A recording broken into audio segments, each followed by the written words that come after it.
नमस्कार। आज हम बात करेंगे भारत मालदीव के रिश्तों की।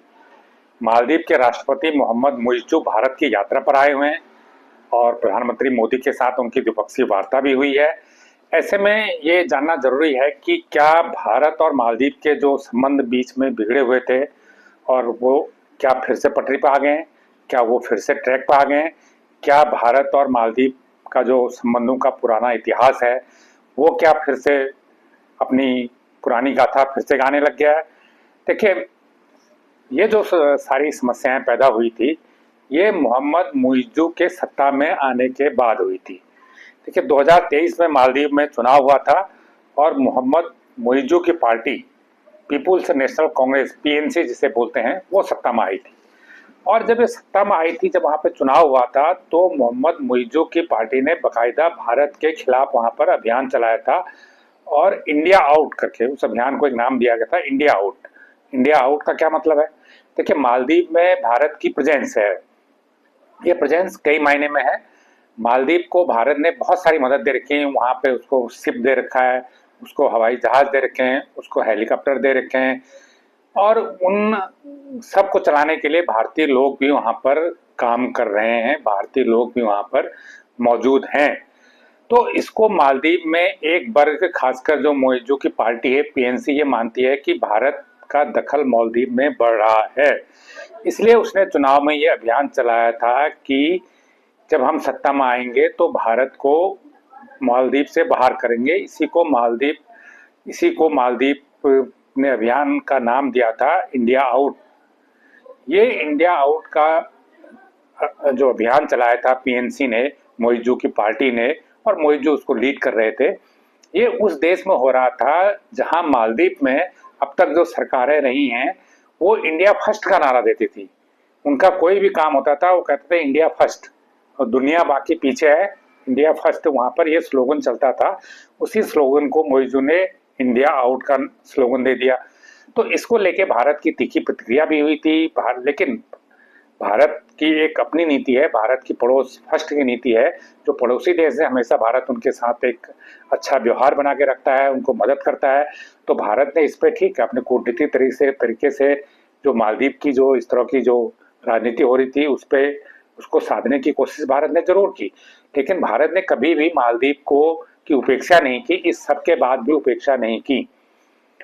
और इस विवाद को हवा तब मिल गई जब पिछले साल जनवरी में प्रधानमंत्री नरेंद्र मोदी लक्षद्वीप की यात्रा पर गए थे और उन्होंने लक्षद्वीप के बीच की फोटो साझा की थी। तो मालदीव के जो मुइज़्ज़ू सरकार है उनके 3 उप मंत्रियों ने उस पर एक प्रतिकूल टिप्पणी की थी और यह आशंका जताई थी इससे तो मालदीव का पर्यटन चौपट हो जाएगा। अब भाई, भारत के प्रधानमंत्री हैं, वो अपने देश के भीतर किसी द्वीप में जाएं, किसी शहर में जाएं, ये उनका मामला है। ये वो अपने देश में कहीं भी घूम सकते हैं, कहीं भी किसी चीज को प्रमोट कर सकते हैं। तो प्रधानमंत्री मोदी ने लक्षद्वीप के बीच को प्रमोट किया था और खूबसूरत बीच को जनता से साझा किया था, ट्वीट किया था, सोशल मीडिया साइट्स पर डाला था। तो इससे मालदीव को मिर्ची लग गई।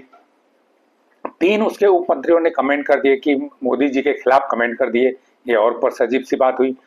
तो इसको लेके एक बड़ा भारत में भी तीखी प्रतिक्रिया हुई कि भाई ये मालदीव ऐसे में कैसे कर सकता है। भाई, हमारा ये अपना मामला है, हम अपने देश में कहीं भी जा रहे हैं, हमारे प्रधानमंत्री वो किसी भी चीज को प्रमोट करें और मालदीव का उसमें ऑब्जेक्शन करने का क्या अधिकार बनता है। मालदीव का ऑब्जेक्शन ये था कि भारत से बड़े पैमाने पर टूरिस्ट जो मालदीव जाते हैं, इससे कहीं वो प्रभावित न हो जाए और टूरिस्ट कहीं लक्षद्वीप की तरफ न चले जाए। और हुआ भी वही जो मालदीव को डर था कि भारत के टूरिस्ट ने लक्षद्वीप की तरफ जाना शुरू कर दिया। लक्षद्वीप में धड़ाधड़ बुकिंग होने लग गई, बहुत तेजी से लक्षद्वीप का टूरिज्म बढ़ा और मालदीव में जो सबसे ज्यादा टूरिस्ट भारत से जाता था, 12-13% टूरिस्ट जाता था, वो अगले 6 महीने के भीतर घट के आधा रह गया और जो बुकिंग वहां पर पहले एडवांस हो रखी थी वो कैंसिल होने लग गई। इससे मालदीव की अर्थव्यवस्था चौपट होने लग गई। तो मालदीव की जब अर्थव्यवस्था चौपट होने लग गई तो मालदीव को लगा तो ये तो बड़ी मुसीबत तो हमने मोल ले ली। तो उसने अपने तीनों मंत्रियों के खिलाफ कार्रवाई की, उन्हें सस्पेंड कर दिया, उनको बर्खास्त कर दिया मंत्रिमंडल से। और उसने भारत को एक जो डिप्लोमेटिक चैनल है उसके जरिए इसके लिए खेद भी जताया। तो बहरहाल ये बात भी आई गई हो गई और उसके बाद से मालदीव को लगा कि देखिए, भारत के बगैर और भारत की मदद के बगैर और भारत के टूरिस्ट के बगैर उसका सरवाइव कर पाना मुश्किल है। और जहां तक चाइना की बात है, मालदीव में चाइना भी बहुत इंटरेस्ट लेता है, क्योंकि चाइना के अपने इंटरेस्ट हैं। मालदीव हिंद महासागर में ऐसी लोकेशन पर स्थित है जहां पर चाइना का भी वास्ता पड़ता है और भारत का तो वास्ता पड़ता ही पड़ता है। तो ऐसे में चाइना की बहुत ज़्यादा दिलचस्पी मालदीव में है और वहाँ पे इन्वेस्टमेंट भी कर रहा है। और ये जो मोइजू साहब हैं, ये चाइना के करीबी भी बताए जाते हैं और इन्होंने चाइना को लेके इनमें चाइना की तरफ इनका झुकाव ज़्यादा भी रहा है। तो ये एक अपनी एक दूसरी समस्या थी। तो अब जब ये सब चीज़ें हुई हैं और ये चाइना को लेके इनका झुकाव ज़्यादा रहा है और ये सब लक्षद्वीप वाला प्रकरण हुआ है, इसके बाद मोइजो को ये कहीं ना कहीं महसूस हुआ कि हम अपनी डोमेस्टिक जो पॉलिटिक्स है उसमें तो भारत विरोध के नाम पर हमने सत्ता में आ गए तो आगे फायदा ले लिया, लेकिन अगर हम भारत का विरोध करते रहे तो भारत से हमें मदद मिलनी बंद हो जाएगी और भारत के हमारे यहाँ टूरिस्ट आने बंद हो जाएंगे, तो ऐसे तो हमारी इकोनॉमी सारी चरमराने लग गई है। तो उनको एहसास हुआ और उन्होंने भारत से संबंधों को सुधारने की पहल शुरू की। और जब प्रधानमंत्री नरेंद्र मोदी ने 9 जून को शपथ ग्रहण की तीसरी बार, तो मोइजू विशेष मेहमान के तौर पे उनको आमंत्रित किया गया था और वो उन हिस्सेदारी की बधाई देने वो दिल्ली आए। शपथ ग्रहण समारोह में उन्होंने भाग भी लिया। तो इसको एक पहला कदम माना गया है कि मालदीव का रुख बदल रहा है। उसके बाद मालदीव ने इच्छा जाहिर की, भारत से द्विपक्षीय वार्ता करने का इच्छुक है। तो भारत ने कहा ठीक है, हम आपको बुलाएंगे, आप थोड़ा वेट कीजिए। तो उनको तुरंत टाइम नहीं दिया गया और उससे पहले अगस्त में विदेश मंत्री एस जयशंकर को मालदीव भेजा गया और उनको कहा गया कि आप मोइजू को जाइए, उनसे एक एक बिंदु पर समझाइए और उनको अच्छी तरह समझाइए कि भारत से कैसे वो उनका फायदा हो सकता है और कैसे चाइना उनको बर्बाद करके रख देगा। तो विदेश मंत्री जयशंकर हमारे इस काम में मास्टर हैं, तो वो गए और उन्हें मालदीव में मोइजू के साथ लंबी बैठकें की। उनको समझाया गया कि किस प्रकार चाइना ने श्रीलंका को बर्बाद कर दिया, चाइना बांग्लादेश को तबाह करने पर तुला हुआ है। तो मालदीव को इसलिए अपने विकास, अपने देश के विकास को देखना चाहिए। हमारा भारत का ये कहीं नहीं है कि आप चीन से संबंध मत रखो, भारत ने कभी ये नहीं कहा। भारत का कहना है कि आप चीन से संबंध रखिए, लेकिन ऐसे संबंध मत रखिए कि जिससे भारत के रक्षा हितों की अनदेखी हो। इसका मतलब क्या हुआ? मतलब ये हुआ कि चीन ये चाहता है कि वो एक नौसैनिक अड्डा मालदीव के किसी द्वीप में बनाए, लेकिन भारत चाहता है कि नहीं, आप चीन को ये परमिशन बिल्कुल मत दीजिए, चीन को इस काम के लिए आप बिल्कुल मदद नहीं करेंगे, क्योंकि अगर चीन को वहां पर नौसेना को अड्डा बनाने का मौका मिल गया तो उसकी टारगेट पे भारत होगा। मालदीव की जो स्थिति है, मालदीव आप अगर देखें भारत के नक्शे में, त्रिवेंद्रम से सीधे 90 डिग्री के पे ये मालदीव पड़ता है समुद्र में। और अगर लक्षद्वीप देखें तो लक्षद्वीप थोड़ा सा ऊपर है, वो भी केरला के अपोजिट साइड में है लेकिन थोड़ा ऊपर है। तो लक्षद्वीप अगर दिल्ली से अगर एक डिस्टेंस देखें तो जितना डिस्टेंस लक्षद्वीप है करीब करीब उतनी डिस्टेंस थोड़ा ज़्यादा होगी मालदीव की होगी। तो दोनों की स्थिति जो सिचुएशन है वो यूनिक है। अब चाइना का क्या है कि चाइना ने एक रूट बना रखा है, उसे बोलते हैं स्ट्रिंग ऑफ पर्ल्स रूट। तो वो रूट हांगकांग से शुरू होता है, कंबोडिया होते हुए वो बांग्लादेश के चिटगांव होते हुए वो श्रीलंका के साइड से होते हुए और ये मालदीव के पास से होते हुए वो लाल सागर तक पहुंचता है। और इधर ग्वादर को भी वो टच करता है, ग्वादर से होते हुए वो लास्ट में लाल सागर तक टच करता है। ये उसका एक चाइना का रूट है जिसे वो स्ट्रिंग ऑफ पर्ल्स रूट कहा जाता है। और उसके साथ साथ ही एक पेट्रोलियम का भी एक रूट चल रहा है जिसमें पानी के जहाज पेट्रोलियम पदार्थों के को इधर से उधर ले जाते हैं। तो इस प्रकार से आप मालदीव की जो स्थिति है वो, एक तो मालदीव में कोई नौसैनिक अड्डा होने का मतलब है कि उसके वो चीन का भारत के बहुत नज़दीक पहुंच जाना। दूसरा, मालदीव से अगर हम मालदीव से कोई भी अपना रक्षा उपक्रम स्थापित करके वहाँ से सारे पानी के जहाज़ों की, नेवी के जहाज़ों की आवाजाही पर नज़र रख सकता है। तो इस दो दृष्टि से मालदीव बहुत महत्वपूर्ण है भारत के लिए। तो भारत एक तो कभी नहीं चाहेगा कि चीन का नौसैनिक अड्डा वहाँ बने। दूसरा, भारत चाहेगा कि वहाँ से मालदीव से कोई ऐसा इंतजाम हो जिससे वो समुद्र में जहाज़ों की आवाजाही पर नज़र रख सके। तो ये काम नौसेना कर सकती है, ये काम मालदीव सरकार खुद भी कर सकती है, वो भारत को इनपुट दे सकती है। तो ये दो इंटरेस्ट भारत के मालदीव से, और कोई इंटरेस्ट नहीं। लेकिन अगर मालदीव का आप देखें तो मालदीव के भारत से बहुत फायदे हैं। सबसे बड़ा तो टूरिस्ट मालदीव को भारत से मिल रहा है और उस पर सारी इकोनॉमी उसकी चल रही है, उसका तो कोई और अर्निंग का साधन है नहीं। दूसरा उसका जो कमोडिटी का है, जैसे उसको अनाज चाहिए, उसे खाने पीने की चीज़ें चाहिए, उसे दवाइयाँ चाहिए, उसे वैक्सीन चाहिए, उसको और भी कुछ चाहिए, तो वो उसे भारत से ही मिल सकता है। जितनी मात्रा में चाहिए उतनी मात्रा में मिल सकता है। अब आप कहेंगे कि चीन से क्यों नहीं मिल सकता? चीन तो ज़्यादा उत्पादन भारत से भी है। चीन से इसलिए नहीं मिल सकता कि चीन और मालदीव की दूरी बहुत ज़्यादा है, 3-4 गुना 5 गुना ज़्यादा है, जबकि भारत उसके सबसे नज़दीक है। तो भारत सबसे नज़दीक है, अगर भारत से कोई सामान मंगाएगा, खरीद के मंगाएगा, तो उसे सस्ता पड़ेगा। वही सामान अगर चाइना से मंगाएगा, भले ही वो सामान चाइना में सस्ता हो, लेकिन मालदीव पहुंचते पहुंचते उसकी जो ट्रेवल कॉस्ट हो जाएगी वो कई गुना ज़्यादा बढ़ जाएगी और उसको लाने में समय भी बहुत ज़्यादा लगेगा।